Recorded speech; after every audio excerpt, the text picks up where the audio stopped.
sports fans. This is Robert with WTP Sports Dudes here live for another edition of the Thursday Night Forecast.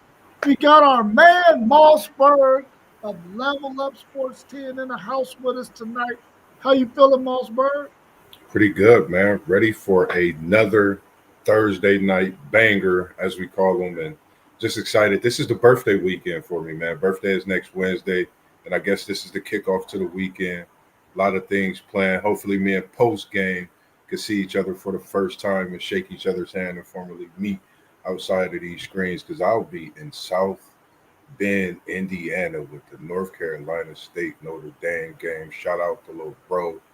I've been vibing differently this week, man. Of course, preparing for it, but just thankful, and blessed, man. And things change when you surround yourself with the right people. And since being on this, platform, but just a group, that we've been able to, have together, man. Things been different in my life. So shout out to the group, cast, and everybody as well, because I think without you guys, a lot of things that's happening in my life wouldn't be possible. So definitely shout out to you guys as well. Cool. We also got our man FanDuel Zaya of the FanDuel Zaya podcast here this evening with us as well. How you feeling, FanDuel? Man, I'm good. What's up with y'all brothers? Y'all all right? Yes, sir. Yes, sir. Good to see y'all. Man, Rob, listen, man. I don't know how many times I got to give you computer training on how to do these layouts. Hey, man, listen. I don't know what to tell you. There we go. Hey, who on it? Hey, somebody on it. All right, we got it. We good. I got you. There it is. Are we back with another banger? Oh yeah, y'all know we back with another banger. My bad. Did I miss the miss the Joe Burrow, the Joe Flacco? Did I miss the low post, high post? You know what I mean? You ain't missed none of it yet. You ain't missed none of that yet. I ain't too late then. You ain't too late. We also got our man Post Game of the Post Game 86 podcast. How you feeling this evening? Hey, I feel wonderful, fellas. It's good to see y'all once again and making our game day picks on a Thursday. Yes, Shout out to Mossberg, another lucky Libra. I got one of those, man. How y'all feeling tonight? pretty good, man. Pretty good.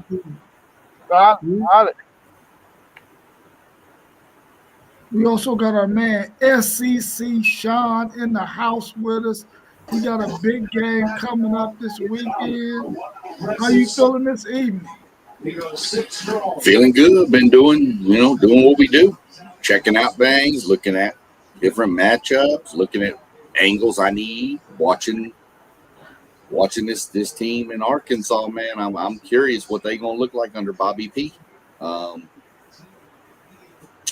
don't know. They've been 3-0 on Tennessee here, and that team ain't got nothing to lose. So, been doing a little research and digging, and just kind of see where I'm gonna go this weekend with stuff. I already know where I'm going on one game for sure. I know that's right. Well, let's go ahead and get into some of the action we're gonna see tonight and going into the weekend. Let's start with the NFL first and get this one Thursday night game out the way. We got the 4-1 Eagles traveling to New York to play the 1-4 Giants. The Eagles are favored by 7.5, and the over and under is 40.5. How y'all feel about this game? Do the Giants even have a chance with Jackson Dart at the helm?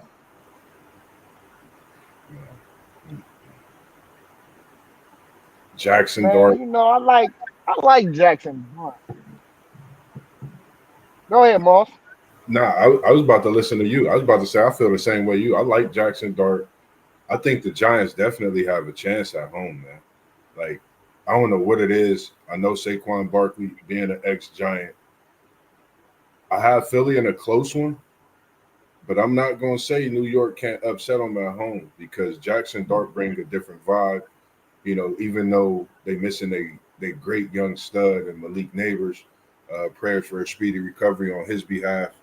Um, I just think that Jackson Dart is just a player to watch the rest of the season. I think he could definitely bring this New York team from a staggering start to the season to a great showing and possible outlook. You never know at the end of the season in the NFC. So I think the Eagles will win, but I definitely think they have a chance. I think the Yeah, I Eagles. was just about to say I like Jackson. Go ahead, Zay. You good? Oh, my bad. I ain't my fault. I was about to say I like Jackson Dart. Uh, I still think you gonna see bumps and bruises from him though. And I think going up against the defending champ, this is one of them games you gonna see some of them bruises. He threw 2 picks last week, but I thought he played well. Well enough for it to only be his second start. So I got the Eagles winning this game. I don't think they cover the spread though. I think it's going to be a much closer game than we anticipate for real. And by any means, do I think the Giants? This is not a game that the Eagles is going to drop. Uh, but like I said, I'm looking forward to watching Jackson Dart tonight for real because I think he can make things happen, bro. His legs. Yeah, we was wondering like why he got more of a buzz than Shador. I think we seeing it low key, this far in this short sample size that we done seen from him.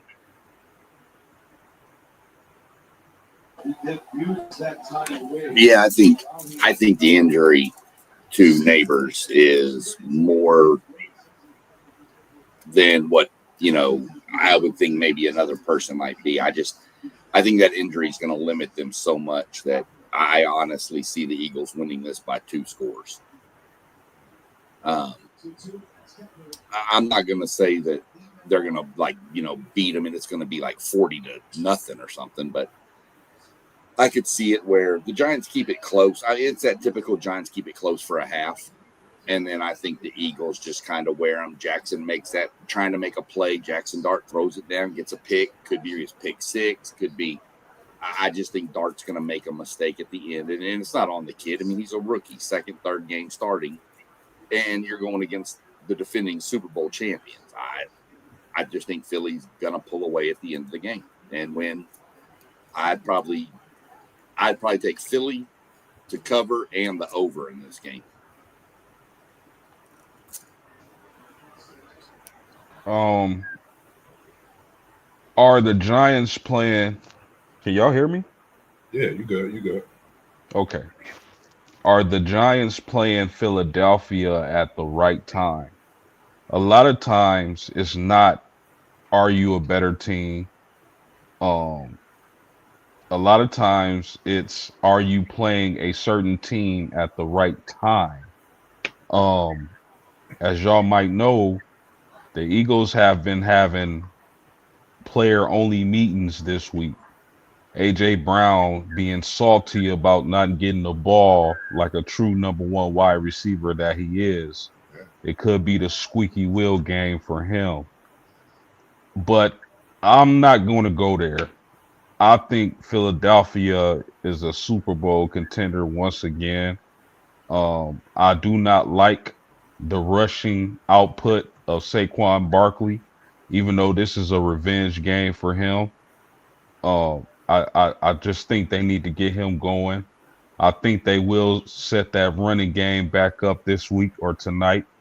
You'll see the Eagles run the ball a little bit, and they'll pick and choose when they go downfield to AJ Brown. So I got the Eagles in this game, and I like them by more than a touchdown. Yeah, I like the Eagles to win this game too, man. I think normally if maybe Neighbors was there, it could be a game where the Eagles might have some trouble with him, and he might be able to keep them in the game or go-to guy for Jackson Dart. But with him out there, man, I don't see them being able to do a whole lot. Uh, the Eagles are a pretty tough team to beat, man. With the weapons that they have, I think that the Eagles gonna cover that 7.5 and beat the Giants. Hopefully, Jackson Dart can have a good showing though. but my man Makuba is back there at safety. So I'm quite sure when he gets his chance, he gonna make something happen because he's from the Longhorns. So I got the Eagles winning this game for sure. Let's go ahead and turn it over to some of our college football action. Hey, We y'all got think? Do y'all think? Go ahead, Zay. Hello, Yeah, hello. we can hear you. Go ahead. I just had one more question. I'm sorry. Can y'all hear me? Yeah, we can Yeah, I hear was you. about to ask y'all. I was gonna ask y'all. Do y'all think y'all gonna see? Y'all gonna see? Am I delayed? Hey, I was gonna ask y'all though. Or do y'all think y'all gonna see some explosion? Do y'all think we're gonna see some explosives? That's, Not out the Giants. Nope. yeah, because that gives me it gives me thoughts when you say Makuba. I think when we think about the Eagles secondary, once they get it going, I think Makuba and Dejean, I think you possibly looking at one of the secondary safety tandems that if they keep together, that's going to be one of the best safety tandems we might see in this next probably 5 to 10 years. Makuba and Dejean over in Philadelphia. So with Neighbors being hurt, I think you're right. The Eagles definitely may run it up on the defensive side and get some things going because that's definitely what they need to do in this game. Just establish that defensive side. I think we get the win. So excitement on the Eagles, maybe not on the Giants. It just depends.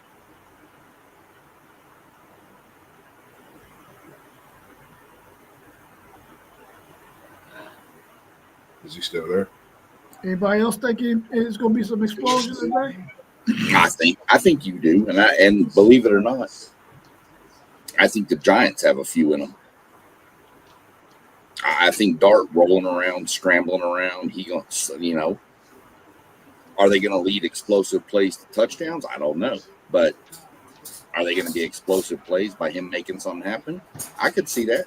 I could definitely. I think the Eagles are going to make a few, but I wouldn't be surprised to see the Giants make a few. Like I said, Dart scrambling around. These scrambling quarterbacks, they can make things. These guys run around scramble drill.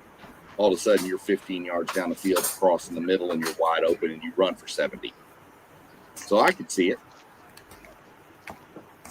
Yeah, I mean, I definitely can see AJ Brown getting down the field for a big long touchdown. So, but as far as the Giants, you might see Scatterboo break a tackle, truck somebody, get a nice little run, explosive run in there. Yeah, I don't know if y'all could hear me originally. That's what I had asked. It was really based on Scatterbo. And did y'all think he could kind of be that guy that kind of helped the Giants keep this a close one? Just gonna have to see what he worth today. I think that's a great question. I mean, feed him the ball. I think the block that he had last week, I think that shows that he's ready to get out there and play. But it's going to be a tough task against this Eagles team. I think they're going to have to get at least 30 touches for them to win the game. But feeding him would definitely help, stretch that defense. Yeah, I I mean, mean, go go ahead, ahead, Sean. Pope. Sorry. No, I'm sorry. Go ahead, Pope. No, I was just gonna say, another thing we got to look out for is, I believe Tyrone Tracy will be back tonight. So it's going to be interesting to see how they split up the touches, and if Scatterbo has done enough to win that first team role, that starting running back role, that workhorse role. So it's interesting to see how they split up the backfield tonight. If Tracy is indeed back. Yeah, see, I mean, you got a young quarterback. I mean, the best friend to a young quarterback is a good running game. So I think the Giants need to lean on it. Scatterboo, give him his touches. Let's see what he can do. I mean, you're going to play Jackson Dart, which means you're looking at him as your franchise quarterback of the future. Scatterboo's your future running back of the future. I mean, what the old saying, cut the apron strings. Yeah. just turn the boys loose and let's see what you got. I mean, you're not going to the playoffs or the Super Bowl. See what you got so you know what you need. So I could see Scatterboo breaking off a few. And if he does, I think that is going to open Jackson Dart to let it fly.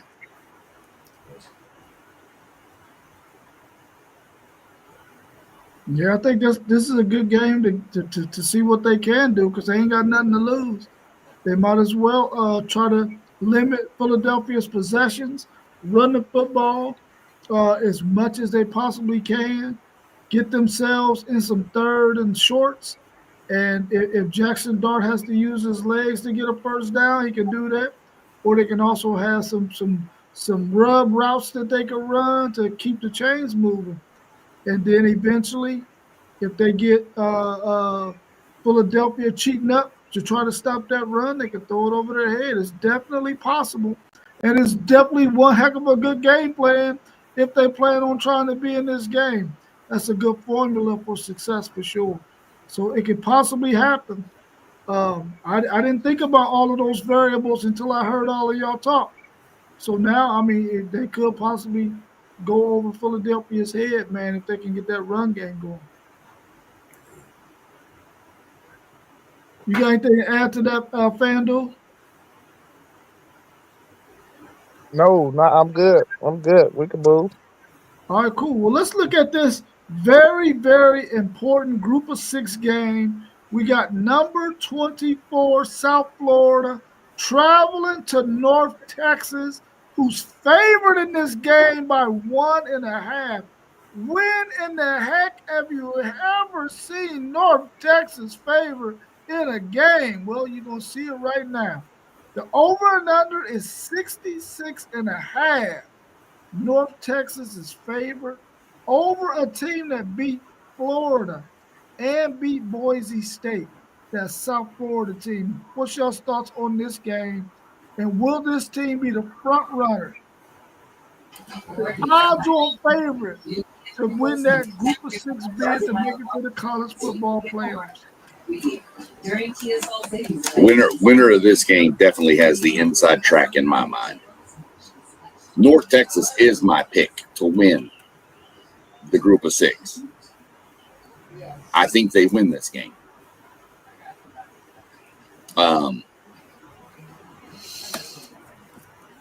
Yes, South Florida beat Boise State, who's down. Yes, South Florida beat Florida, who is whatever. I mean, I could say Florida's really down and really bad, but then that makes one of our member teams here look really worse. We won't mention any names, Texas. But I just think I think North Texas can match the physicality of South Florida. If they can, North Texas wins. If South Florida comes in there and is just bullies them, North Texas will get run out of their own stadium. But I think North Texas. I think North Texas wins. I think it's an extremely close game. That 1.5. There's no way I would even touch trying to figure out who that spread. I'd probably lean towards.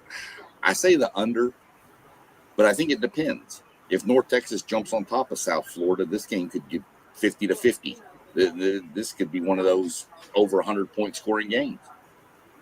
But if both teams lock in physicality, this game could be 20-17. So I'm going North Texas.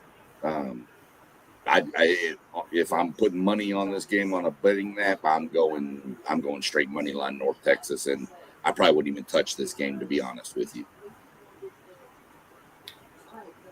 Yeah, this is what the sports books want you to do, Sean. They want you to do straight money line.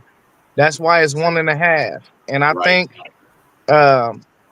I think that South Florida going to win this game because I think they're going to slow down McGill and Hawkins, and I think they're going to make Mr. Maker beat them at quarterback. And I don't know if I trust him beating it. And we could say what we want about Florida, but that's still an SEC program with SEC players.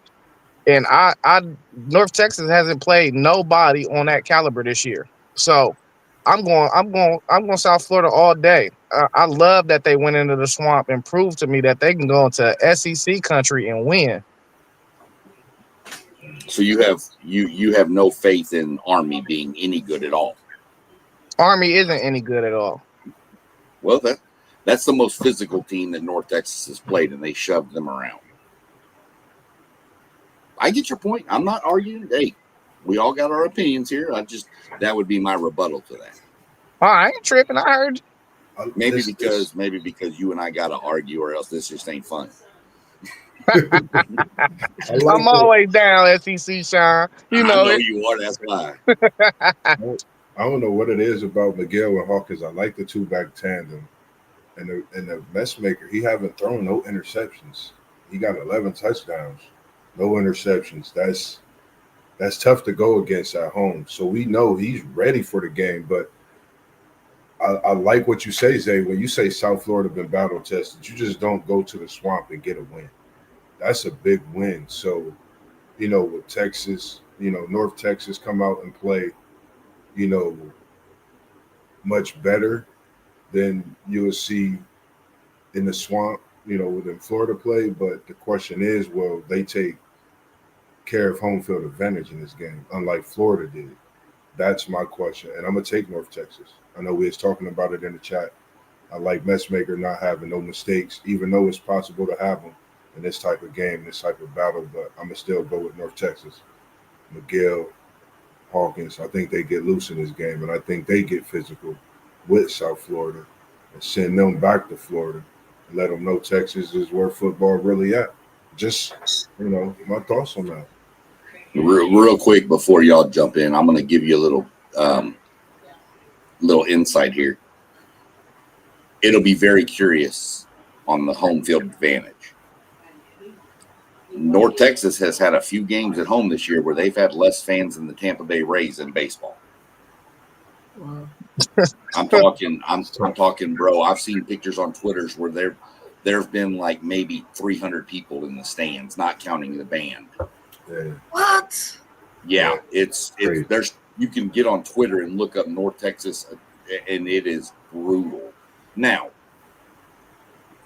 maybe that changes Friday. But see, playing on Friday night near Dallas, Fort Worth, you have trouble drawing a crowd because, brother, there's a lot of good high school games that night. Yeah. So we'll see what happens. But I wouldn't hold the home field advantage. This is pretty much going to be team versus team. There ain't no home field. It ain't like College Station or the Shoe or the Big House or none of that. It ain't nothing like that. There might be more USF fans than North Texas fans. Fellas, tonight I am going to go with every single home team on the slate except for one. Which one would that be? Stay tuned.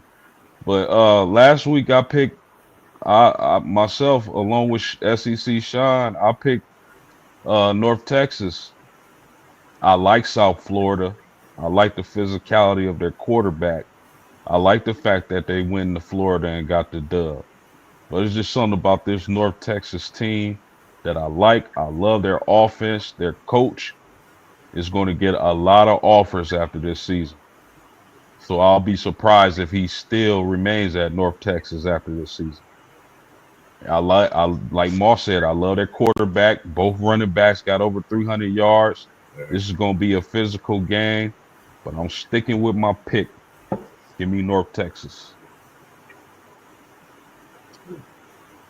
Man, I just cannot. Go ahead, Fando. No, go ahead, Ron. Go ahead. I'll say it after you done.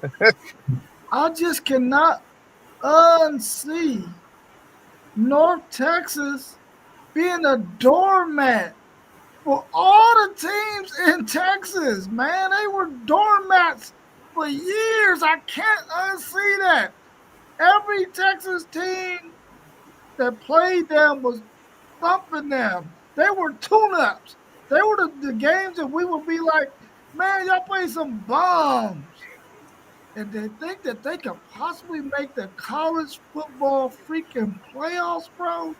I can't unsee it. I'm going with South Florida because I need South Florida to beat these dudes because I would not want to see North Texas in the college football playoffs and my Texas Longhorns not be there. That would piss me off. I knew exactly where that rant was going. Yes, I indeed. did too. I would be so freaking mad. I probably would not come on the stream that week. If these Oh no, you would. and Texas don't. I can't Man, live that down, man. Come on, hey, South man. Florida. Come on, South Florida. Hey, man, if that ever happened, I had to bring you some Yeah. some cupcakes to work or something, man. I know you gonna be down. Man, Man, I'm gonna man. be down like 10 flat tires like I got a rig, bro. He might miss it. He might call some PTO days. Man, listen, I could not live that down, bro. I could not. And listen, SEC Sean, you shouldn't be able to live it down either. If that happens and y'all don't make it either, man, that'd be tough, bro. Tough. I'm an Aggie. I've gotten used to being mediocre. Yeah, well, We just take the wins as we can. Oh, I mean, man, you know, y'all. if we make the playoffs, we make the playoffs. If we go 8-4, fine, whatever. No, y'all is funny, man. I think you want to ask the same question that you to post that I was thinking, Zay. Man, hey, listen, he got me nervous over here. I don't know what he gonna say. With You that- know with what I'm saying? that Like, state, yeah. Man. Hey, y'all, Saquon getting loose already. 17 for 176, the first trip and the only trip. So this is the second trip. I think second time playing against him because he didn't play that the last game of the season, I think, last year for a record. Yeah. Did you have something else to add, FanDuel? We can go to the next one. nah, just go ahead. I'm gonna ask post question, but it's gonna come sooner than later anyway. All right, cool. Next up, we got a huge game in the Big Ten. Number 1, Ohio State is traveling to Illinois to play the 17th ranked Illinois fighting the Illini. The Buckeyes are favored by 14.5 points in this game, and the over and under is only 49.5. We already know the Buckeyes going to probably put up 3/4 of that. What is this final score you think it's going to be, and who you got winning this game, and will the Buckeyes cover that 14.5?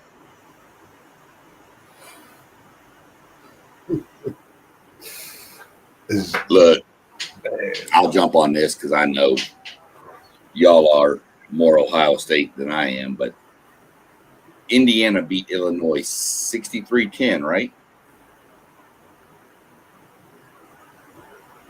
Ohio State's defense is better than Indiana's. I think that 14.5, I think Ohio State crushes that. I think Ohio State wins maybe by 3-4 touchdowns.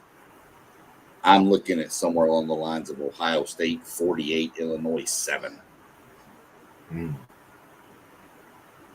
I don't think Illinois, and I know it's at Illinois, that Ohio State defense is nasty. They held an explosive Washington offense to make them look like they was playing Pee Wee League. I don't see this game being close at all. What time is that game, Zay? You know, anybody know? It's noon. 3:30. No, it's No, noon. that's that high game will be noon. over. That's that 12 30, noon game. that game should be over. Oh, by it is that number. 30. Okay. So by halftime, that game will be over. That's just my take on it. I'm not sold on Illinois, and Ohio State just looks nasty. So that's where I lie with that one. My thing would be, this has been my only question thinking about this Illinois team. Does Altmaier have the juice? And I'm speaking about Juice Williams from years ago. When they went to Illinois, no one thought Illinois had a chance, even though they had a great quarterback in Juice Williams. I think they had Mendenhall. I can't Yeah, remember at the Mendenhall in running too. back. Yeah. You know, they had just the type of receiver group they have, even just playmakers. So this is a tough game to call for me. I feel like it's a trap game. I got the national championship Ohio State Buckeyes coming out on top, but that 14 and a half is kind of scary for me because it's going against a team they've showed success. That 63-10, I'm not going to put that on their resume. That's not that same Illinois team right now at this season, at this point, getting ready for this game this weekend. So I got Ohio State by 10. I think if Illinois is in the game late in the third quarter, Ohio State got to be mindful that anything can happen. But I got Ohio State winning by 10 in this game. That's just my thoughts overall on the game itself. Yeah, fellas, it's tough looking at Ohio State and how they've been performing. Julian saying stud, wide receivers, Tate, Smith studs, running back studs, offensive linemen studs, defensive line studs, linebackers studs, safeties, DBs studs. It's hard to imagine anybody beating Ohio State. Illinois, I gotta ask myself, like, the Indiana game was an anomaly, or is that who they really are? The thing that scares me in this game for the Illini is that they're banged up in that secondary. And going against that QB and the wide receivers, that's a terrible recipe. But hear me out on this. Sometimes, again, it's not are you the better team, it's when you're playing a team. Yeah. Um, there's only one way out of a billion ways that the Illini can win this game. One thing a lot of people don't talk about is that the Illini are really good on special teams, and they got a lot of trick plays in their bag. I love Ohio State and that talent, but I'm picking the upset, fellas. I'm Mm, picking the upset. Uh, mm. I feel like the Illini are going to keep that high-powered offense off the field. They're not going to put up a bunch of points, but they're going to keep saying and those receivers off the field, and they're going to keep them cold. They're going to run the ball with that physical running back they got, and they're going to score just enough to pull off the upset at home, high noon. I'm taking the Illini 16-13. Ooh, post game. Ooh, 16, 13. Man, I wish this was a time where we could see a Juice Williams kind of performance out there. Yeah. But man, that Ohio State team, bro, shit. They got everything. I think that Illinois might be able to slow them down maybe in the first half, man, if they can keep the ball away from them. Don't be in no rush. Take your time. Let the quarterback understand you're going to have some things slow developing so that you can try to maybe get Ohio State out of position here and there. But, man, I cannot see them doing anything with this Ohio State team. I'm taking Ohio State to 14 and a half. And you might be able to put another 14 and a half on it to make it 29. I don't see Illinois being able to do nothing with these Buckeyes, man. Nothing whatsoever. Hey, Moss, I knew he was going there. I knew he was going there, dog. You knew he was Hey, going there. listen. I was Hey, wondering. Post game was high on him in the preseason. He got to rock with his pick. You know what I mean? I Yeah, can respect it. The loyalty is solid. You know what I'm saying? yeah. But look, man, I'm gonna just keep it a band, man. The spread is way too low in this game. Uh, I took the spread as soon as I seen it. I took it. We got to understand something about this Illinois team and what is their struggle. What is their weakness as a team? Their struggle is they're not physical. You know, they don't play a physical brand of football. Uh, and well, they do, but when they're not consistent at it, is where they run into their troubles. That's why they lost to Indiana the way they did. They got out physical. Even if you watch that USC game, once they decided to tap into their physicality, that's when they start controlling that USC game. So, I mean, yeah, they run trick plays. We don't fall for trick plays at Ohio State. Uh, I just don't see no way they're gonna be able to handle nothing we got coming. And you know, our guys, they not thinking about last year. They not feeding into the rat poison, as we call it. You know, when everybody telling you the best in the country, we ain't did nothing. That's the message that Ryan Day is giving them. We haven't did not a damn thing yet. So we ain't gonna let this game trap us. We see it's a number next to their name. We wake up for ranked opponents. That's what we live for at Ohio State. So you gonna see my guys gonna come out there focused, and we're gonna cover that spread. Now, Brett Bielema, he did knock us off when we was number one, as Joe mentioned, to 2010. But I don't see history repeating itself. Not this time. So, just a quick question for you, real quick, Zay. I've been thinking about this question for this 150 to Smitty or 150 to Jackson.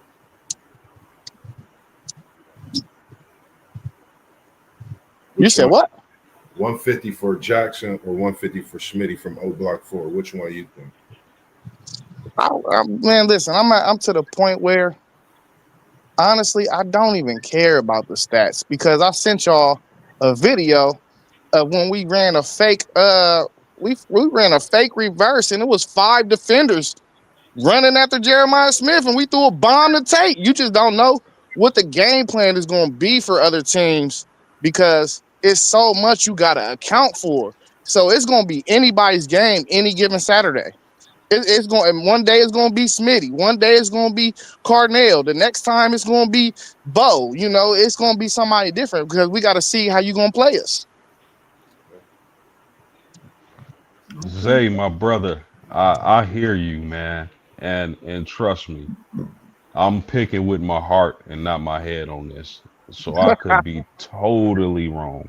I could totally see a scenario where Ohio State is sitting on the sideline and barbecuing hot dogs and wings and laughing while the score is 66-0. But I'm going with the upset, man. I think Altmaier, veteran, wise quarterback, probably one of the more slept on quarterbacks in the nation. And it's a funny feeling I got about this game, man. And that's no disrespect to your Buckeyes. Trust me. I know I know what them boys is capable of doing. As an analyst, as I always say, I gotta keep it funky. And I just feel like it's gonna be one of those college football days that we have every year. Expect the unexpected. And I think the Illini are going to beat Ohio State by a field goal.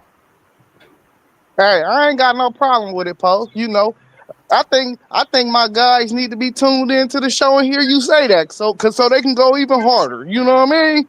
We need guys like you to put a little in our step. You feel me? So I ain't mad at it. I trust me. I love it.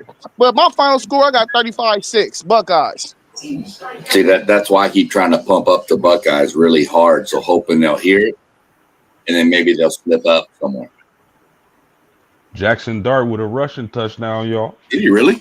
Wow. Yeah, 7-3 Giants. I would say. Hey, I put him back on the wire. Y'all better go get him.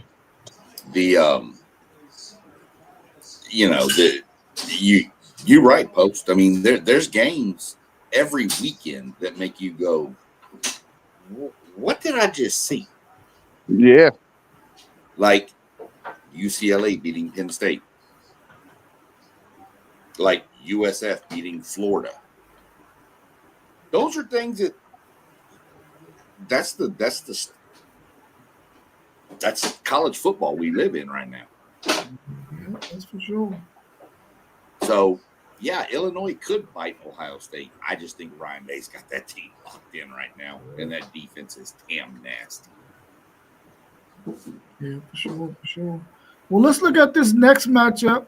We got number 8 Alabama traveling to number 14 Missouri. Alabama's favored by 3.5 in this game, and the over and under is 51.5. What's your thoughts on this game? Can Missouri pop Alabama in this one? Hey, outside of them world famous Buckeyes, this is the game that I'm most excited for because it's going to tell me a lot that I need to know. Um, you got on one hand, you got a Missouri team who we ain't seen them play nobody. That rushing attack is monster. What does Bama struggle with on that defense? Stopping the run. If you had to pick one weakness, you would say stopping the run is their weakness.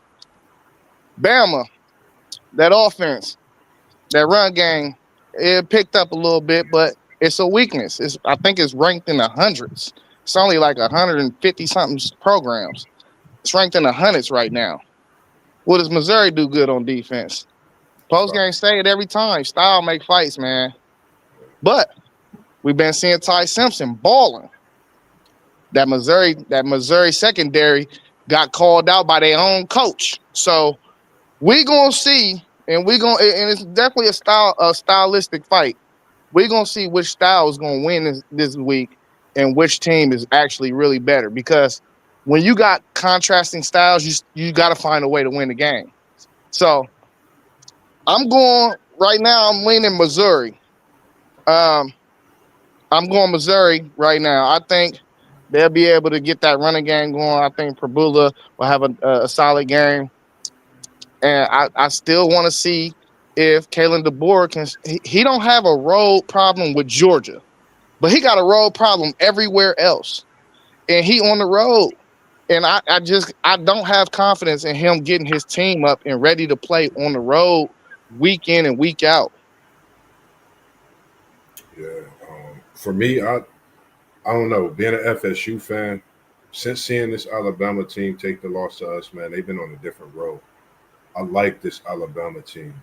They got Jam Miller, and he's spreading all the jelly around that offensive line as he get them rushing yards. I think this is the week where Jam Miller actually excels out of the backfield catching the ball. I think, you know, Ryan Williams, of course, we know what he does, but Bernhardt, I think, who's one of the most underrated players in college football, who don't get a lot of publicity. They don't talk about him a lot. That's five for them Crimson Tide.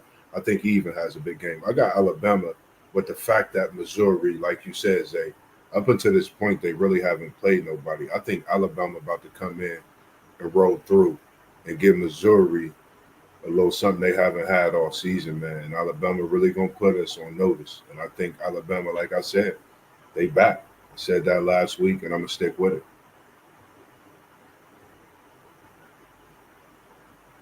Well, Joe Check is saying roll tide. We're going to see. We're going to see. Definitely, man. Definitely. Sound like some laundry detergent. What's going on, Joe? Another Joe in the building. What's your thoughts post game? So me, again, I'm picking all the home teams tonight. I'm gonna just tell y'all that right now, except for one. It won't be this one. Year after year, we're fooled by Missouri. I get it. I don't want this to be the year I'm fooled once again. So I'm banking on the Tigers to be able to run the ball against Alabama at home. I was once told by a wise man, in college, NFL, NBA, no matter the sport, it's difficult to win on somebody's home field. Now, there's exceptions to that rule, but I don't think this is the one. Missouri wins.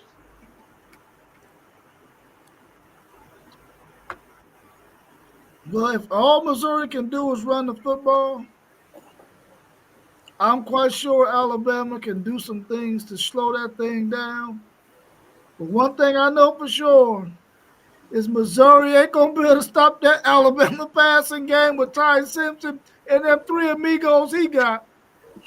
And if you get down behind them 7, 10, 14 points, and you think you're gonna run the football to get back in it, cancel Christmas, Santa Claus will not be coming down your chimney. You can go ahead and cancel everything because Alabama is about to beat these dudes, these Missouri Tigers, and they're going to cover that 3.5. Yeah. I'm taking Alabama. Yes, sir. We're going to have to call them the three amigos, man. Yes, sir. That's a great one for them boys. Okay. So, Here's the deal with this game. Alabama has had trouble stopping the run. Missouri can run the hell out the ball. We know this. Missouri hasn't played anybody. Bama's going to stack that box, and they're going to make Bo Prabula prove he can beat them. Can he? I don't think so. I think Bama's going to out-physical them. It is in Missouri, but here's the problem. It's an 11 a.m. game. That can, based on certain fan bases, that can kind of push the atmosphere down a little bit, let's say. Okay? Bama wins this game, and it's not close. Bama wins this game by 14 plus.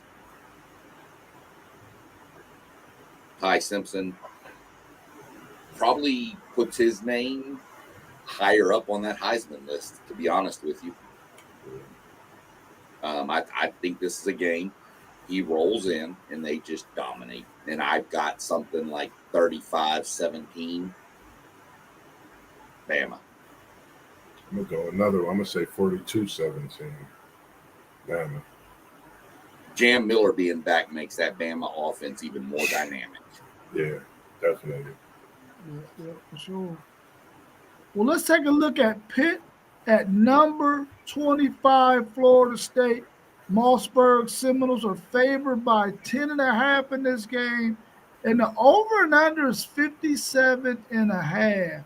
What's your thoughts on this game?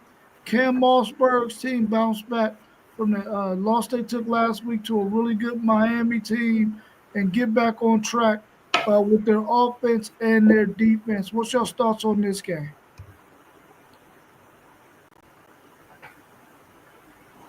They better. They better, or they're going to be sitting over there with that team from Austin watching North Texas in the playoffs. Man. Pittsburgh's going to play them tough. Pittsburgh. They just, that mentality. Pittsburgh just play everybody tough in my mind. But it's at home. I think Florida State kind of knows their back's against the wall. I think Florida State wins. Let me go back and look at the spread on this one real quick. I think Florida State wins. I don't know if they cover. If I was betting the spread, I'd probably take Pitt on the spread. And I just think it'll be closer than what people think. I could be way wrong. Florida State could boat race the hell out of them. I don't know, but I think Pitt plays them tough. And I think we'll find out what Florida State's made of right now. Yeah, I be going back and forth, man. You know, I've seen two sides of this Florida State team. I feel like it just depends on what Florida State team we see. And like you said, Sean, Pitt always play Florida State tough.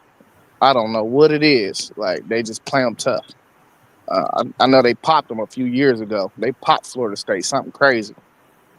I'm going to go Florida State, though. What was the spread, Sean? 2.5. 2.5. 2.5? 10, 10. 10. Oh, 10.5. Yeah, I wouldn't touch that spread, man. I wouldn't trust it. If you're gonna bet it, bet money line. Home. Hopefully that home field advantage is advantageous. And I don't know, man. Listen, I hope Florida State win because I don't want them to just start dropping games, bro. I don't like beating up on Moss, man. I really don't, bro. I know I do it, but I don't like it. So I'm rooting for Florida State. Appreciate you, Zay. Appreciate it. Yeah, I believe myself that this is a must-win game for Florida State. They're gonna keep the prospect of playing in the ACC championship game alive. Uh, I man, listen, I Castellanos is so up and down. I would like to see them focus on getting Deuce Robinson the ball, especially in the red zone. And I'm gonna take Florida State, man, in a tight one. Pittsburgh is a scrappy team, man. But again, I'm taking Florida State. Man, I'm anxious to see how Florida State is riding this wave of emotions, man. I mean, they like this right now, bro. And this game right here should be able to tell us, has Mike Norvell really changed the culture from last year to this year? Does this Florida State team really have some fight in them? You see them fighting towards the end of that game last week against Miami. You see them have some issues against Virginia, but they still kept fighting.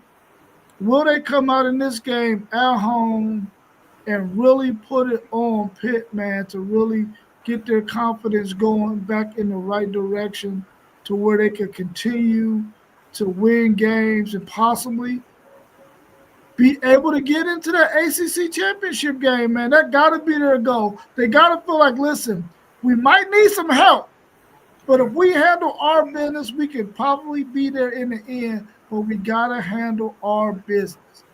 They got to win this game. I don't know if they cover this 10.5, but I got Florida State winning this game. They could possibly blow this 10.5 out. I ain't so sure they're going to do that, but I'm going to take Florida State to win this game, but not to cover that 10.5. I want to see us get back on the winning side for sure. I think this is going to be a tough game, even though we at home against Pitt, respectively. They have a great defense. Shout out to Rasheem Bow, straight out of Columbus, Ohio, playing for Pitt as well, and he's doing a great job with the interception return. 44 tackles, assisted on about 20 to 30 tackles as well. So some of the guys from here play for them, but in the retrospect, I just want to see Castellanos be aware of everything, get that ball out of his hands and just gain that tough yardage. Like you said, they get Deuce Robinson a football. I forget who said it, if it was Zay or not, but get Deuce Robinson a football. Post appreciate that. And we got to use that frame of his. Then we got to get back to running that ball like we did the first few games. I know we have one of the top offenses, but the way we fight at the end of the games, I want to see us fight the start of the games, not being down a touchdown or 10 points and showing a fight. I want us to have that same energy from the kickoff, from warm-up, from the locker room. So I know it was a pretty tough week in practice, I'm sure, but I just want to see them get out, put it all together at the home field. That'll be a great thing to do. High known against a great Pitt team. This could be a change in the direction of either team's season. So I just want to see us get out and definitely get a win, and a victory would be great. 10.5, I'm going to take us. I think we could do it at home. We just go ahead and take it. Hey, Moss, if y'all lose this week, I want to see Kevin Sperry. I've been hearing too much about Kevin Sperry. I want to see Kevin Sperry. I'm gonna say this about that, Zay. I'm glad you mentioned that. Me personally, if we get up, whether it's 10 points, if we up 10, I would like to see Kevin Sperry in the second half if we up 10 points in the first half, just to give a different glimpse of that defense not knowing what, to prepare for. And I think Kevin Sperry, like I said, when he get the full go at that quarterback position, he's going to take the offense into another level. No disrespect to Tommy Castellanos, but I think having a taller height and having that experience behind Castellanos, that helps him, and then being able to see that offense after a year, the progression and how he maintains himself in the next year coming in. So I'm just excited to see what it'll be like. But definitely, I think that's something that we can and should do. Well, let's look at this next game in the Big Ten. Number 7, Indiana, traveling to Eugene, Oregon to play the number 3 Oregon Ducks, who are favored by 7.5 in this game, and the over and under is 55.5. Will we get to see if either one of these teams is ranked too high, or will they both have a good showing and show us that they deserve to be ranked where they're ranked at right now? What's your thoughts on this matchup? Hey, why you ain't say that soliloquy about Alabama and Missouri? Huh? So that's the SECs, eh? Because you Yeah, got that's a 14. No, because you got a 7 and a 3 and a 14 and a whatever. What's the name is Alabama? They not up there in the top 10 like that, bro. Yeah. Nah, that's that Every SEC, time I do something, talk, dog. I gotta have some ulterior motive. You I do. some ulterior motive, They man. don't. You do. I don't. I don't even be thinking about that stuff. My mind ain't even wired like that, bro. Yeah, hey, your mind when you listen to when you hear Big Ten, you think it's a 2-team conference. So if it's not Michigan or Ohio State, that's how your mind is wired to say stuff like that. That's only when I gotta come at you and T1 because y'all be talking so much stuff, man. I don't know. Look, Rob, I'm gonna sure to tell you, Rob, you're killing our SEC vibe here, man. All right, you're gonna have to write out stories for the little Big Ten so that they can feel like they're worth something. Oh, you done entered the same realm as Rob now, SEC Sean. You are in. You said the little Big Ten. Okay. He is crazy. You know why? You know why I said it too. Because as soon as I said it, I saw that little circle light up around your little icon up there. I already knew.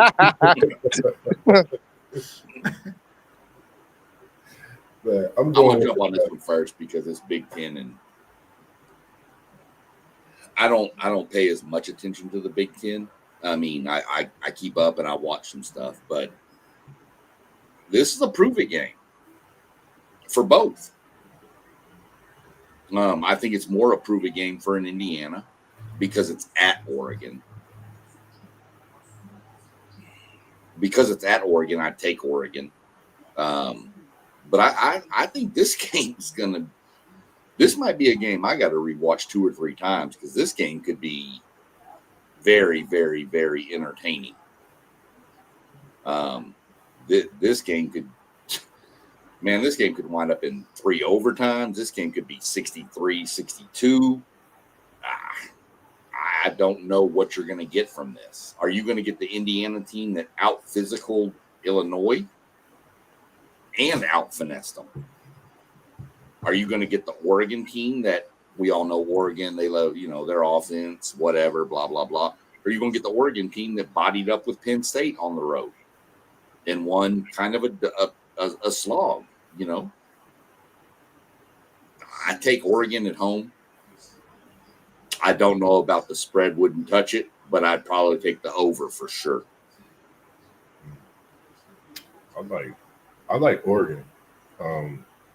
What was Indiana's rank when they came to y'all in that playoff last year post game? Was they ranked number 7 as well? When they played, man, all I remember about that game is Jeremiah Love hitting the sideline. I think the Ducks. No, they couldn't have been. They was 10. I think Notre Dame was 7. That was the home team. Notre Dame was 7. That's correct. Indiana was 10. Yeah, it's 7-10. Yep. For me, this is like a playoff game. I think about that Notre Dame game last year. We trying to figure out who Indiana is. No disrespect to what they've been doing. Great season so far, but I think Oregon is tired of people really disrespecting them this season, not giving them a lot of the respect they deserve. Just my thoughts. I think Indiana goes into Eugene. The Ducks is quacking, and they put up 50 themselves, just like Indiana did. So who was that? The Fighting Illini. I think Oregon does them the same exact way in Eugene. Mossberg, you know what is crazy, bro? Is I was going to say the same exact thing. It's I crazy. love Indiana. I love that offense. I love their coach. But I think it's levels to this. I think Oregon is in that upper echelon tier. And I think Indiana is going to go to the West Coast and get punched in the mouth. Give me Oregon big. Yeah, Yeah, I think Oregon has to. They have to, man. They can't allow for a team from the Midwest to travel 2,000, well, maybe about 1,500 miles across the country. No, matter of fact, it's 2,000 miles across the country to face them at home. It's going to be a 12:30 kickoff for the West Coast, 3:30 kickoff for us in the Midwest. This is a game where Oregon has to do to Indiana what the Ohio State Buckeyes did to Indiana last year. You got to go out there, a really good look at Indiana team. You got to put it on them and let them see that, listen, you might be looking good, but you ain't no damn good. We about to dog y'all. And Oregon got to do them like that. They can't let up. They got to get out there with that wide receivers, get out there with them running backs, and play good, solid defense. Because if they don't, if you think this Indiana team going to lay down and not fight, you sadly mistaken because they coming to try to do the same exact thing that I'm telling Oregon they need to do. Indiana going to try to come and do that same exact thing because they want to be considered one of the best teams in the Big Ten. yeah. But Oregon got to quiet that noise and pop them. I got Oregon winning this game, and I think they're going to cover that 7.5. Hey, listen, Hey, y'all. Jackson Dart's going the hell off. I Yeah, should have never dropped him. But hey, listen, y'all. Y'all gotta understand this is not the Indiana from last year. I keep trying to tell y'all this. This is not the same team. When it comes to their trenches, that's the noticeable difference of their team. And one thing we about to see in this game is two of the top quarterbacks, according to the scouts for the NFL draft. They got both of these guys in the top three right now. So we're gonna see who gonna win out. I think Indiana on the whole, just like from every team I watched this year, is a top 16 in the country. Just my personal eye test. And I don't think Oregon about to blow them. I don't think they're about to go in there and just blow them out. And I think the winner of this game is going to be probably somewhere in the 20s. They're going to win the game, but they only scored 27 or something like that. With that being said, though, I am going Oregon, but I think the explosiveness of this Indiana team, I think they get a few explosives in this game, and I don't think they're going to let Oregon just pull away. Uh, and I'm going to say final score 27-23 Oregon.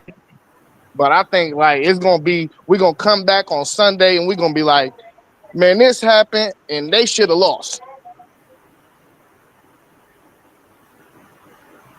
Very possible. Very possible. Let's check out our next game, which is probably the best rivalry in college football. Number 6, Oklahoma is favored by 1.5 over my Texas Longhorns in the Red River rivalry in the Cotton Bowl. Half crimson and cream, half bird orange. Hook 'em horns over here, over Sooner over there, and you can't get no better than that on a neutral site. Come on, man, the best rivalry in the land. Let's go. Who y'all got? And if you don't say Texas, I'm gonna block your screen. You better start blocking then. Man, who want to go first? Because I know I think I know what a couple of y'all gonna say. I think Mateer is healthy. I think Mateer is going to be playing. Of course, there's been a lot of talk about that. Something about some Chipotle stuff. I don't know. Longhorns win. Oklahoma take a L in the Red River rivalry. Texas answer a lot of critics. Like you said, Zay, Arch Manning showed us something in that last game, even though they lost to Florida. I don't know what it is about this Texas team. The defensive struggle. We've seen what we've seen out of Arch in this offense, but I still like this Texas team. I think they get a win, and I think they get back on the winning ways of Texas football. And this is where things start to happen in the mighty SEC. Missouri go down at home. Texas get a big win against Oklahoma.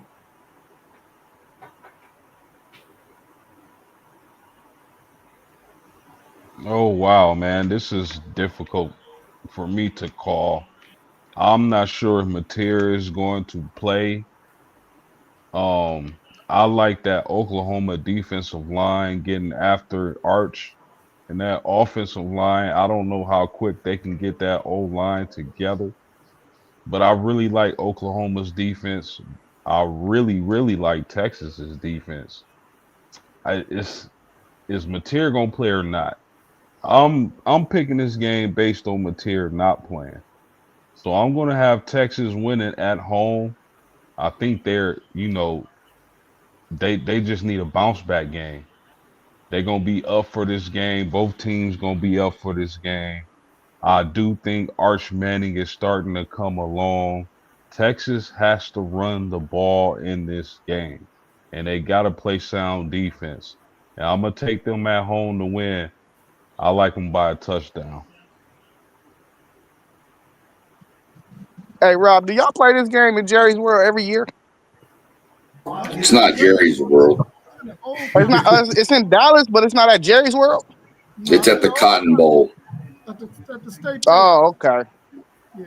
It's a great venue to watch a game at. It really is. It really. Oh well, I ain't never been there in The person, Cotton but Bowl it is. looked The good on Cotton TV. Bowl is phenomenal.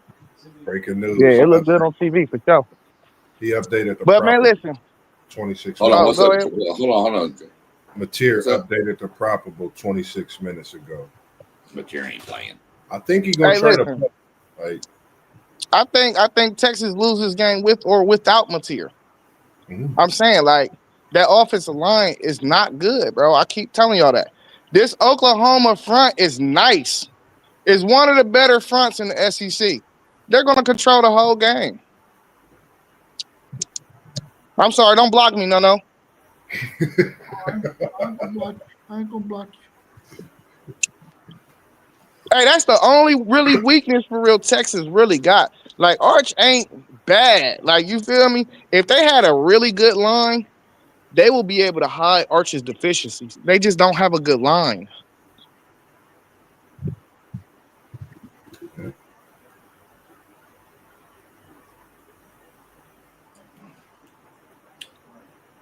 Texas O line is terrible.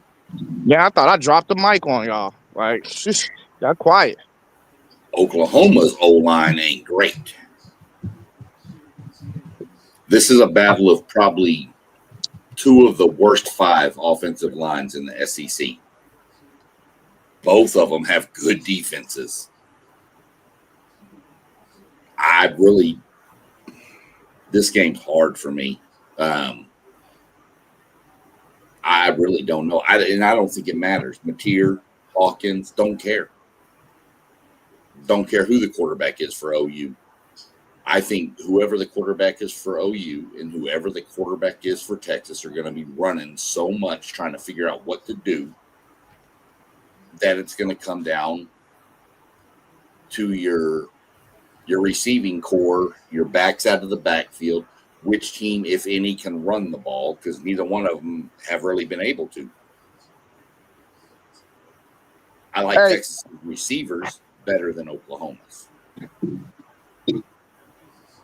And Hey, yeah, I Rob. kind of threw up in my mouth a little bit when I said that, but it's fine. I was about to say you just said that too. Hey, hey, Rob. Do you think at some point though that y'all need to give a look to y'all's backup quarterback? I know we seen one pass, but man, was it a dot?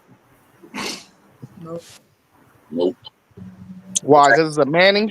Is it because it's a Manning?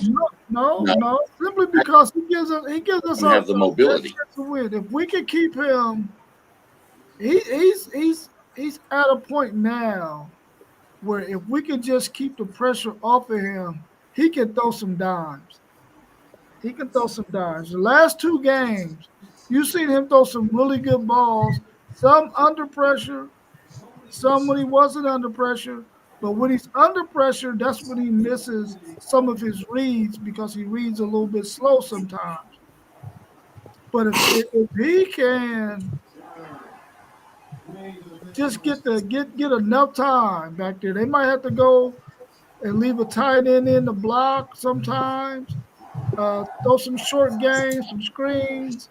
And I think you're going to see a lot of that in this game because you haven't seen a lot of it all season. So I think Texas is going to do quite a bit of that in this game to help Arch out, especially to keep him from taking the licks that he took last week. And they're going to have to definitely try to run the ball as best they can with this horrible offensive line, but Oklahoma's offensive line is horrible too, and they can't run the football outside of their quarterback.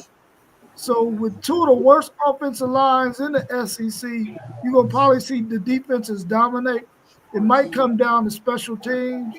And I haven't seen Oklahoma special teams, but I know Texas got one hell of a punter that if they can make the plays that they missed last week, they could have down two balls inside the 5 on Florida and didn't. If they could do that and make Oklahoma have to go the length of the field, they could get a short field and possibly get an easy score. So I think that's going to be Texas' way of winning this game, being able to control the field position game and get some easy scores. Because I'm telling you now, it could be 9 points, and the winner might win this sucker. I Hey, I just to answer your question to help out Rob, the Manning needs to play. He's more athletic than the backup quarterback. When if you watch the end of that, don't watch the first half. Go watch the second half of that Florida game. When you have a bad offensive line, you have to get your quarterback out.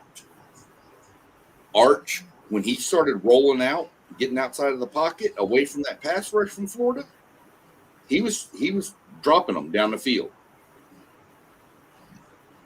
But and you that got to be able to get him out.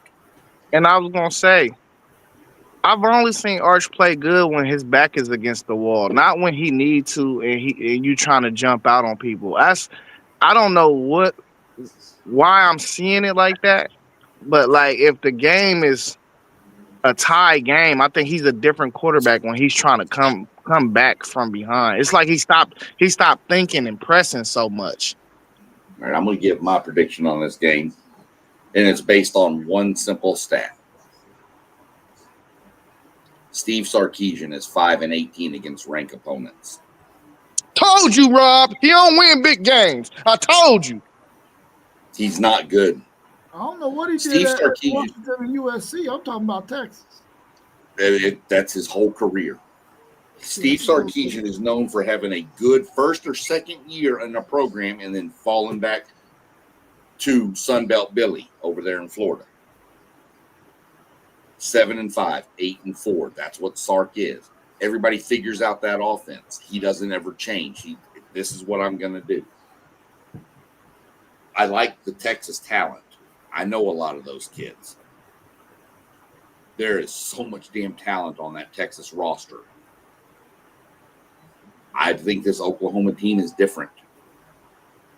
I think Venables has got something dialed up. I don't expect a blowout either way.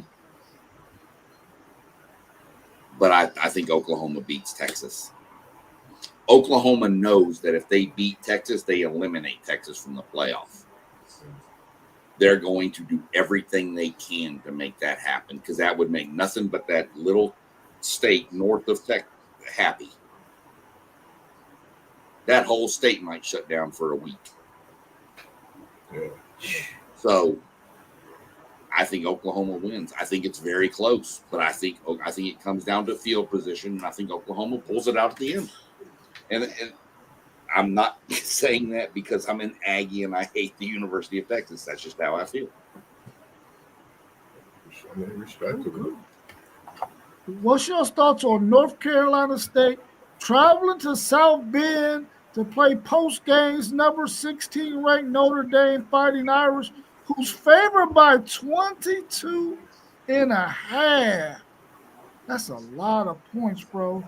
59 and a half is the over and under. Can Notre Dame cover that 22 and a half? Or can North Carolina State make this game interesting?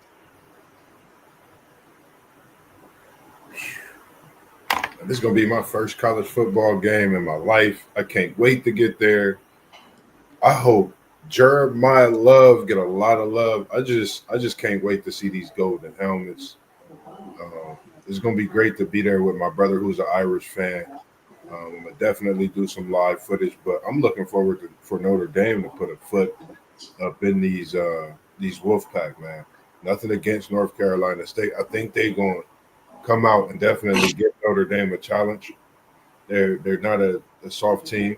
They can play physical. They can pass the ball. They can move the ball as well. But I think Notre Dame is on that mission right now. I think they on that mission. And like Post Game said last week, and then I watched one of his videos. If you haven't, man, go tune into his videos on his page as well. Does great content in his reviews. Notre Dame been feeding love. When they feeding love, it's a lot of love coming throughout that team on the offensive side of the ball, the defensive side. So I got Notre Dame winning. I say they cover the 20. I'm gonna give them 23 points. Hey man, we about to see Moss come back a Notre Dame fan. This about to be crazy. You know what I mean? Hey, the post game about to come down. Hey, he about to switch you to a Notre Dame. He gonna have a shirt ready for you, a hat, everything. Listen, I got Notre Dame in this game, but that spread is kind of crazy to me. I do not think they're gonna cover that spread. CJ Bailey he's erratic. He is. But when he on, he on. And I just feel like he might be on a little bit this Saturday. So I ain't gonna give him the 22 and a half. I think Notre Dame win that game real convincingly. I don't think it's gonna be in question at any point, but I'm rolling with the Irish in this one. Yeah, I'm going to roll with the Irish. I don't think they cover. 22 and a half against even any Power 4 school is just insane. I mean, I'm not sure I would put somebody 22 and a half over Kentucky. And and NC State's got a pretty good little quarterback over there. So I think it's going to be closer than that 22 and a half. I do agree with that. I think Notre Dame keeps them kind of at arm's length, 10 to 14 the whole game. But not 22 and a half. There's no way. But yeah, I need Notre Dame wins. Plus, I need Notre Dame, like I've said, to keep winning. Man, I'm taking North Carolina State in the upset like they did over the Houston Cougars. Clyde Drexler, Akeem Olajuwon, back in the days. Psych? No, I'm not. I got Notre Dame winning this game. Now, that 22 and a half, I don't know, man, where the hell did they get that from? That's a lot of points, man. That's a lot of points. And I know Notre Dame is playing really, really good. They're going to win this game. It's going to be double figures, but 22 and a half, man, that's 3 touchdowns and a field goal. I ain't giving them that much, man, but I got them winning this game by at least double figures. But I'm taking Notre Dame, man. Everything I said before that about NC State upsetting Houston Cougars, that was in the past, and that's where it's going to stay. Got you, Rob. You had me worried for a second. I'm taking the Irish to roll. And by how many points, that's going to depend on which Irish defense we see come Saturday, gentlemen. Um, if this defense continues to make strides, and it's the defense I thought they would have coming into the season, Notre Dame is going to make mincemeat out of the Wolfpack. Um, and I truly believe this, fellas. I believe by season's end, we're going to be talking about Notre Dame as one of the top 5 offenses in college football, period. So give me Notre Dame. I think they're going to cover. They're going to win this football game easily. And I'm not being arrogant. I'm not being biased. This is just how I see the game going. Let me ask you this, Post.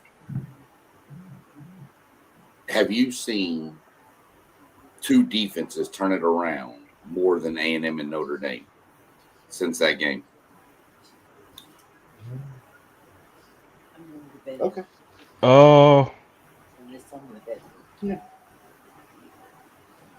Off top of my head, Sean, I can't think of any two defenses that look that much better. Both those defenses have made the strides from a 41-40 to where they are now. I mean, yeah, it's a short sample, but I still say those are the two most improved defenses over the course of the first 6 weeks of the season. Yeah. Chris Ash has got his team going, and I knew Elko would eventually get his rolling. Hey, listen, I used to love Elko calling our defenses I in know South you Bend. did. Real talk, man. I got respect for Elko. But man, yeah, Sean, I can't off the top of my head, I can't think of any. That's a great take too from there.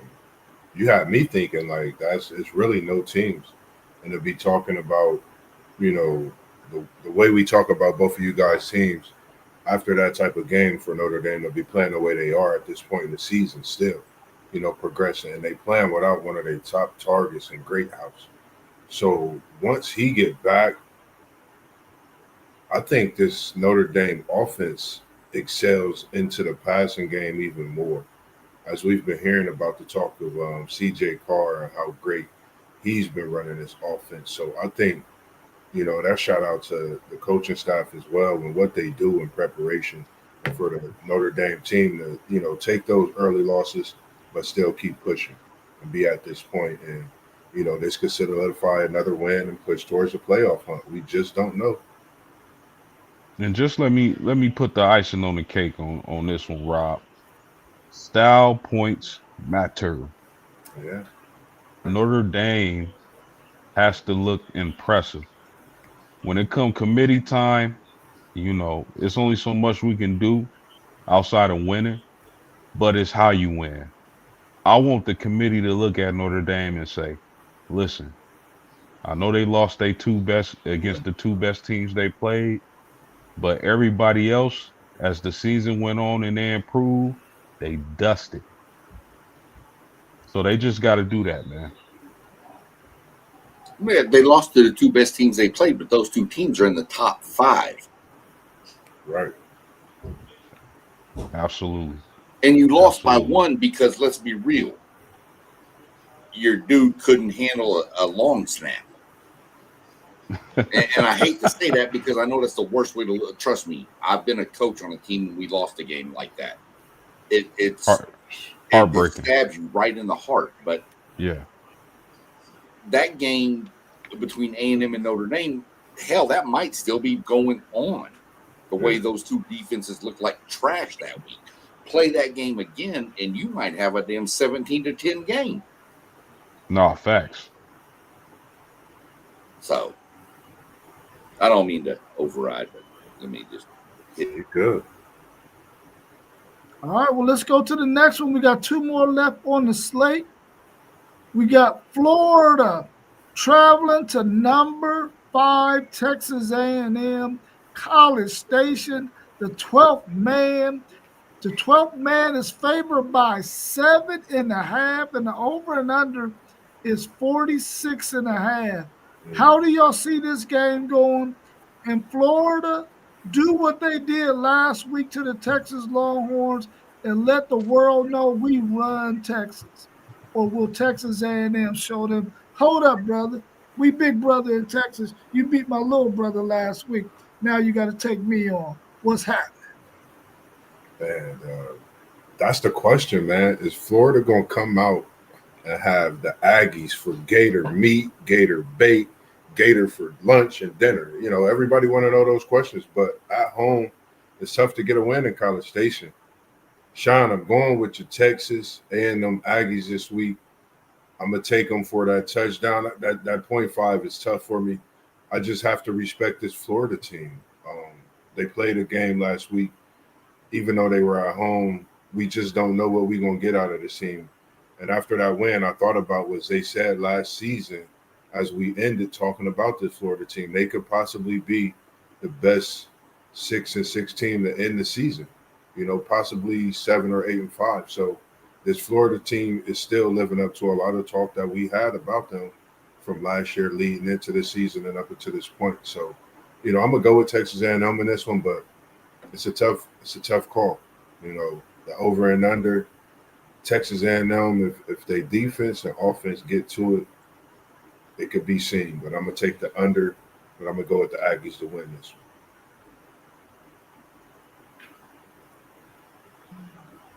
I like Texas A&M. I just do, and I'm not saying that because I need them to look good to help out my Irish. It's just that I feel like Texas A&M can beat you multiple ways.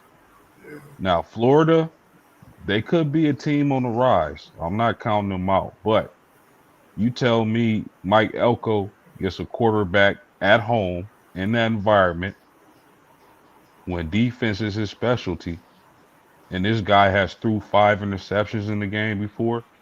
I like Texas A&M. Hey, I'm gonna be a fire starter. I'm at work right now. I had the phone in my pocket. My man's right here said Texas A&M just like Penn State. They don't deliver. I just wanted to say that.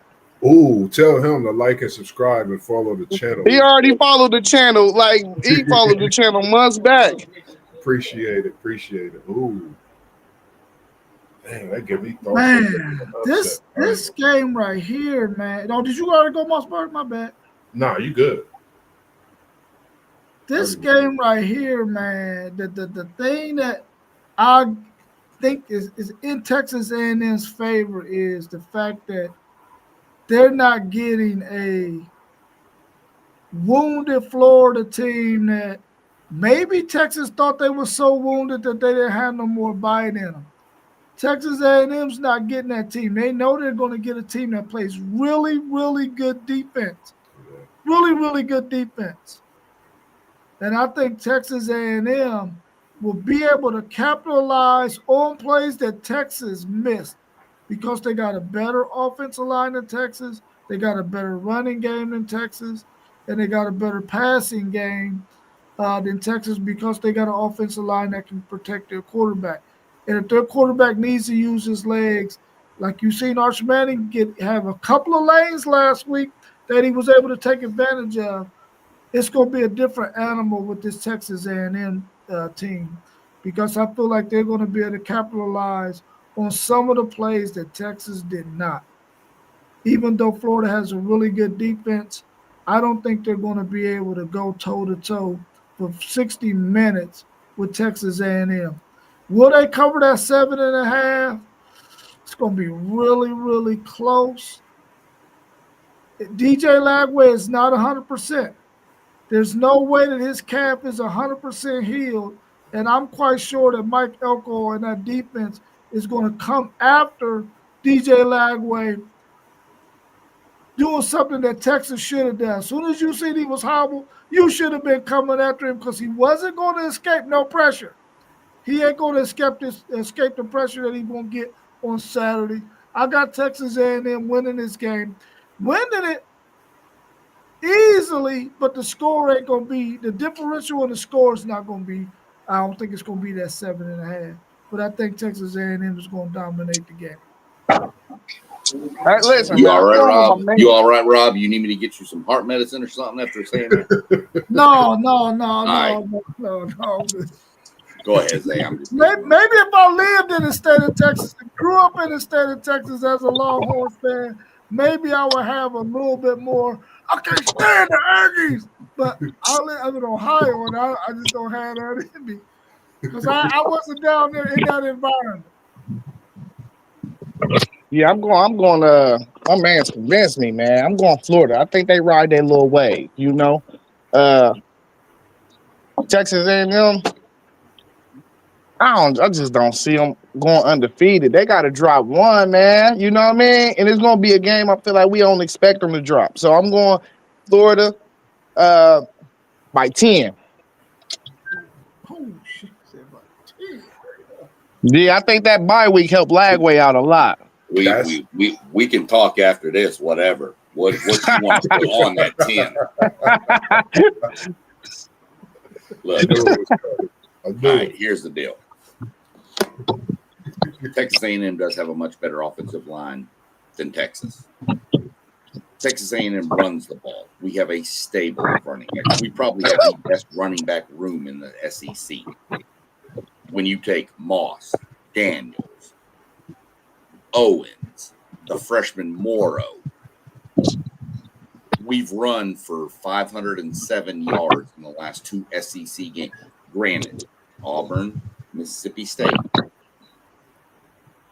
Auburn's got a pretty good defensive line. They did a really good defense. Okay. Ohio and Mississippi State, yeah, we played with our food in the first half, but boy, that offensive line leaned on them in the second half and game over. Yeah.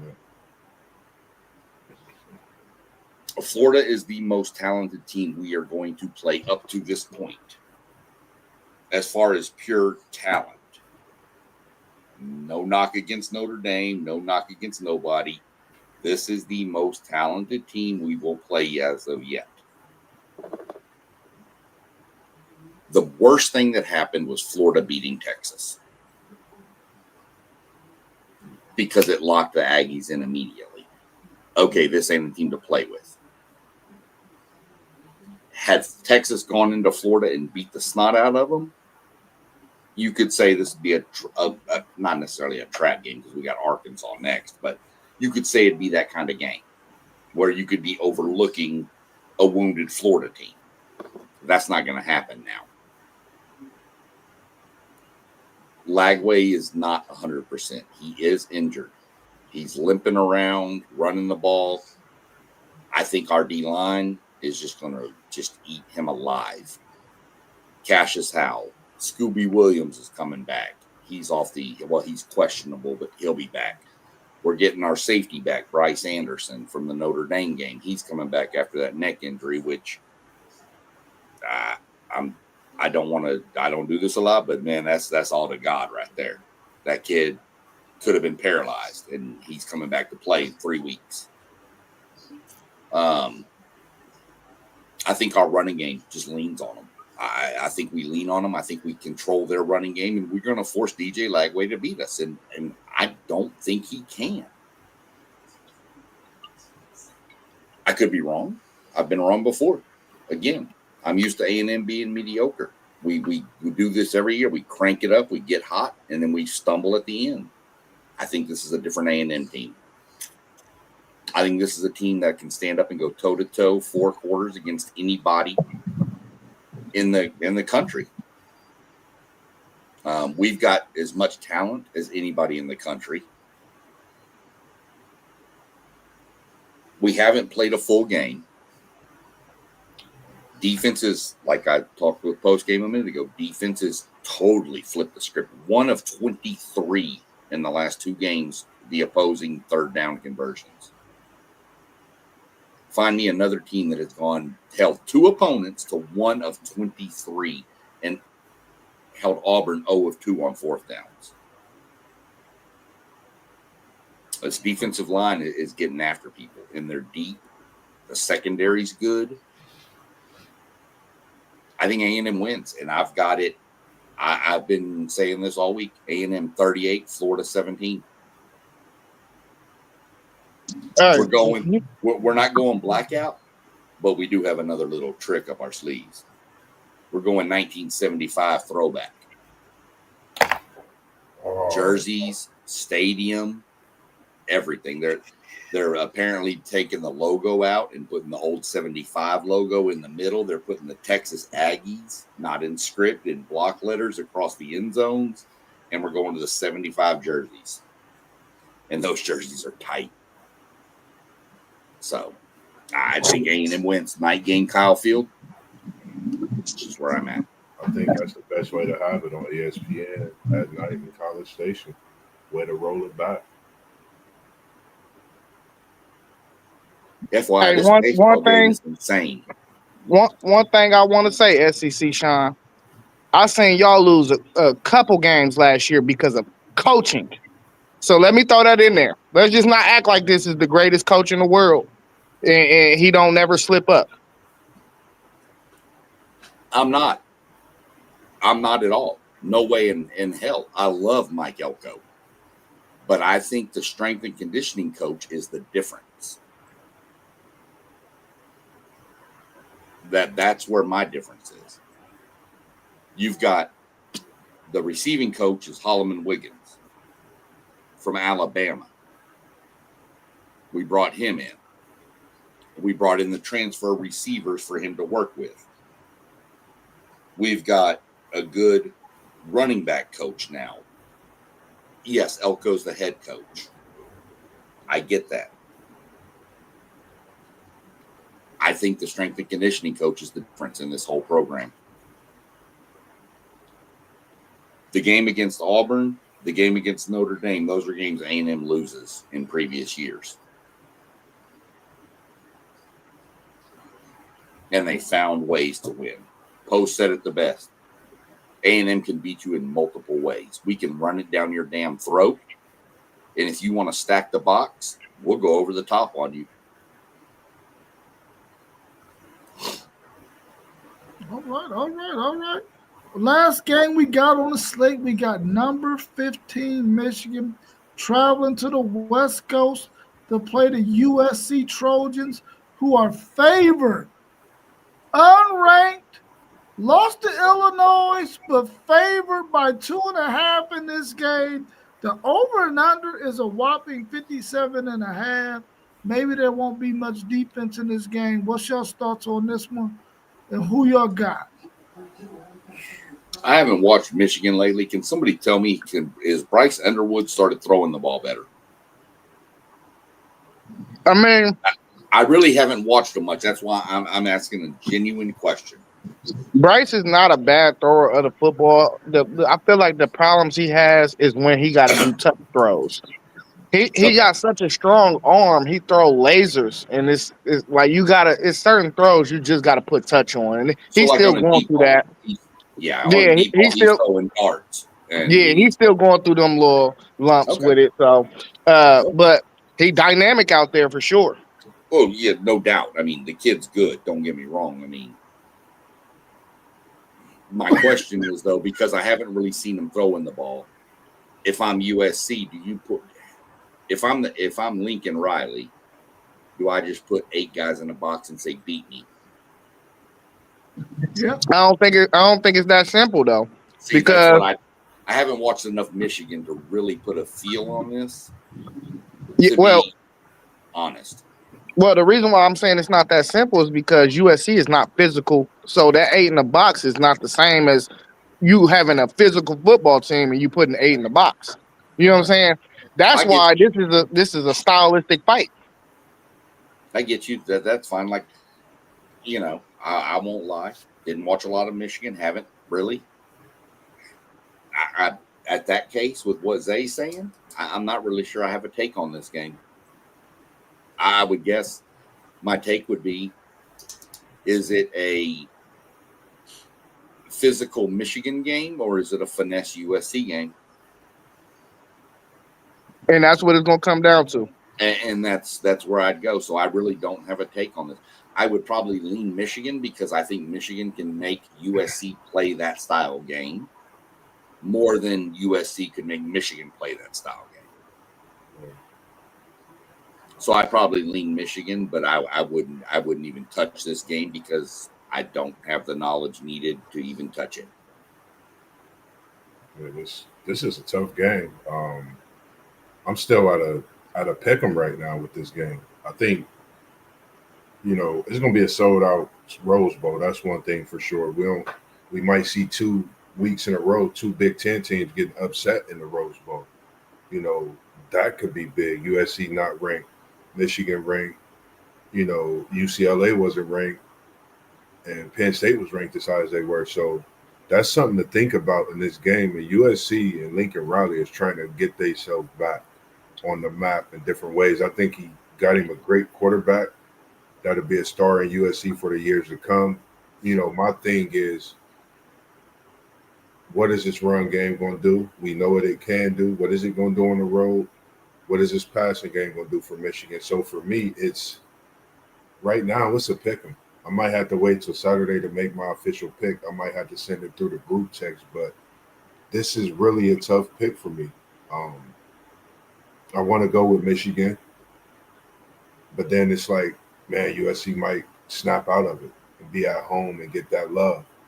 And it's in the air for me right now. Parlay Poe, I wish you was in here to give us some more expertise, but I like Hayes at the running back position as well. So, yeah, I'm going to wait till Saturday morning to give my annual pick on this Michigan USC. The pick 'em for me right now. Y'all copping out.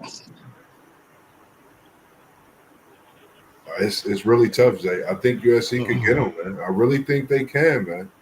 But I think Michigan as well has hit another stride, in the past that Underwood had last week. That was an incredible grab. I forget the receiver on the sideline. That was an NFL type catch, man. So I think he's starting to find his stride as well. So give me Michigan. Talking about Lemon. Give me Michigan, man. Give me Michigan in the win. Fellas, I need USC to win this game for my Irish sake. It would be great for Michigan to travel to the West Coast and lose to USC.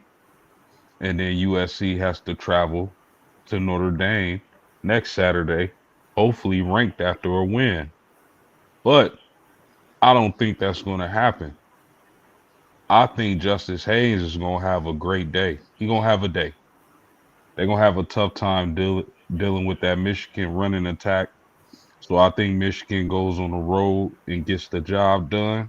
I don't think USC is physical enough to deal with Michigan. I believe they'll have their head coach on the sideline, right, fellas? I think Michigan is a little bit too physical for USC. So I'm going to take the Wolverines on the road. I said I had one road team winning in this slate of games, and this is the one. Yeah, hey, listen, man, I think Justice Haynes is going for 200. When Illinois decided that they was just going to run straight at USC, USC didn't have an answer. So I don't see there's no way they're going to stop Justice Haynes, man. And Post, I know you need USC to win, man. Look, I hope they do too, because y'all need that resume builder for real. But I just don't see it, man. I really don't. But look, let me add this too. And what I was saying, this is a stylistic fight. What was Poe's concern about his team? Them corners. USC got 2 dudes who's going to go in the first 2 rounds. So that's why I said it's going to be a stylistic fight. No, you see why I was saying pick them. But, man, this is a crazy game, man. Yeah. It's one of them trap games for Michigan. Yeah. Jizzy Johns, my man. Well, I think we was 3-2 Texas over Oklahoma. 2 guys on here. I ain't going to say who they are. Picked Oklahoma. And then I think the other three of us, I will. Texas. Hey, was that the last game on the slate? You said what? Was that the last game on the slate? Yeah, Yeah. that Michigan was the last one on the slate. Yeah. All right. I gotta get out of here, fellas. It was night good seeing all y'all on the stream, but I gotta get out of here. All right. Okay, Salute, Peace bro. out, Zay. Yeah, I I'll might holla at see you y'all. in the AM. You done took off 2 days this week, man. So I might see you in the AM. Man, I got 4 more days in this month. I'm gonna be out, man. I'm trying to sacrifice, Baby girl, she in that LPN program. She getting her life right, Hey, Zay, I'm not. I'm gonna be driving back Monday, so I won't be able to do the show Monday. All right, that's cool. That's cool. I'll see if one of the guys. I might go solo. I'll see if one of the guys want to I come may in. send you my bracket. You can put it up, and then if somebody else wants to jump in with you and just kind of look at them, y'all can do what y'all do. I think I should be. All right, I'll be in touch. All right, y'all. All right. And Jesse John said he got USC in this Michigan USC game. And I think in order for USC to be able to win this game, they got to understand probably that we got to go ahead and put at least 7 in the box, depending on the formation. Maybe add another safety, not another linebacker, another safety, and if you got to go 8 in the box based on the formation to stop Haynes, Underwood, and that other running back, they might have to do that in order to win this game, man. Because Michigan is going to run the football, run the football, run the football, run the football, run the football. And if they play like they played against Illinois, USC that is, they're going to get ran out of the stadium, man. They're going to have to put enough bodies in that box to slow that run game down. They're not a physical team, but sometimes if you put enough bodies in there, you can slow that running game down. Put Michigan in some 3rd and 5s where they might have to throw the football with Underwood and take your chances that way. See, I think you're wrong. I think 3rd and 5, Michigan will run the ball, try to get 2 to 3 yards, and go on 4th down. And go on 4th, yeah. That's a game plan too. That's a game. But I get you, folks. You need USC to win. Yeah, so I don't know, man. I'm gonna pick Michigan to win this game, but it's a crapshoot. Yeah. In my opinion. Yeah, I'm gonna tell y'all right now too. If y'all ain't doing nothing on Sunday, I know NFL,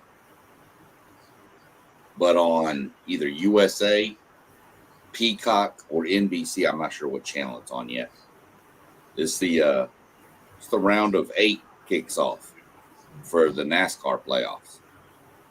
There's three races: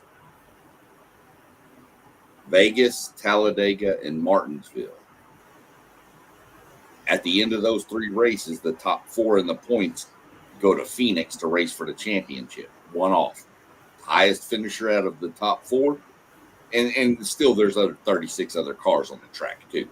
But the highest finisher wins the championship. So I'm going to tell you what, if you ain't never watched a NASCAR race, watch Talladega.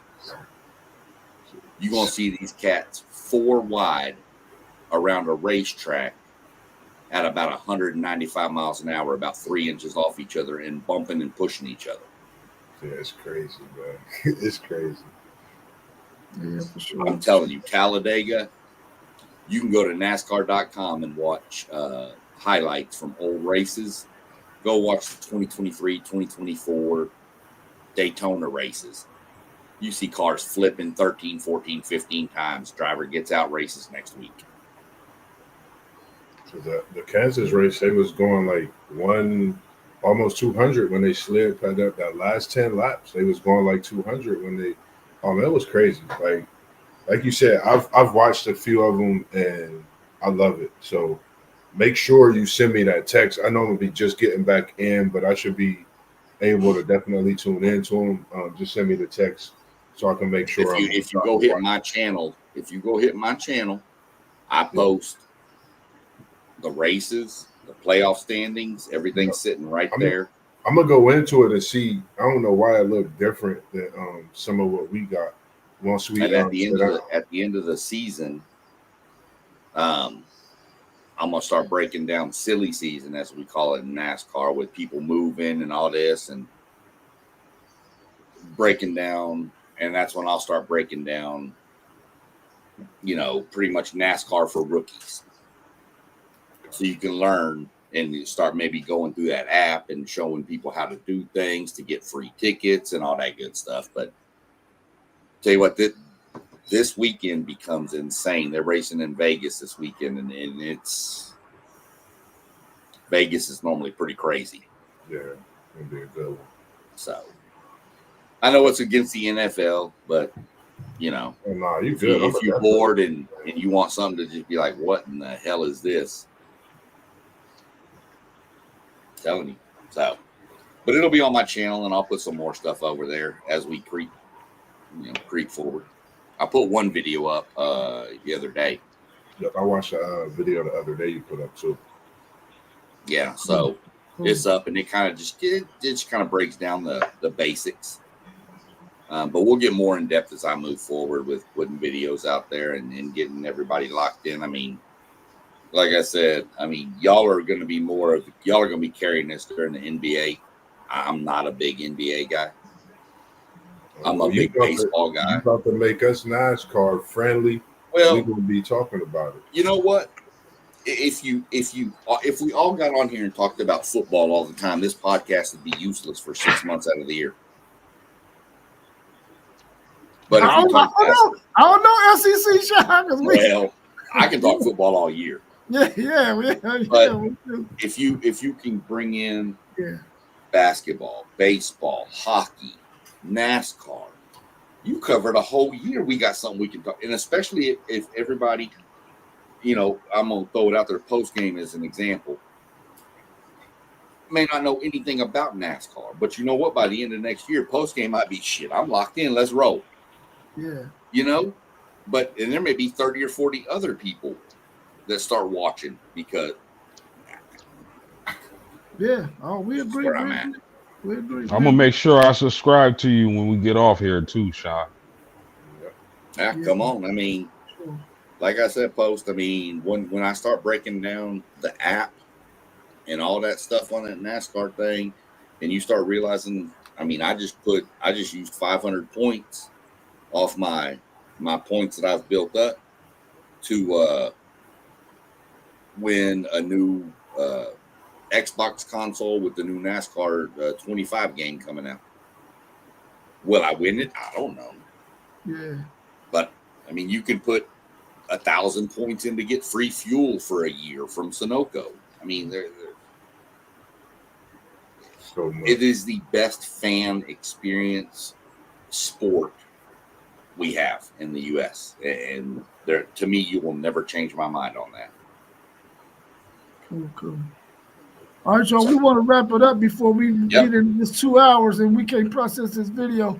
Jizzy Johns, if you hit that 4-leg parlay, man, you better get us some coffee, some water, or something, brother. Yeah. All right, y'all. Y'all have a good evening, man. Great show tonight. We'll see y'all again Saturday morning, 7:45.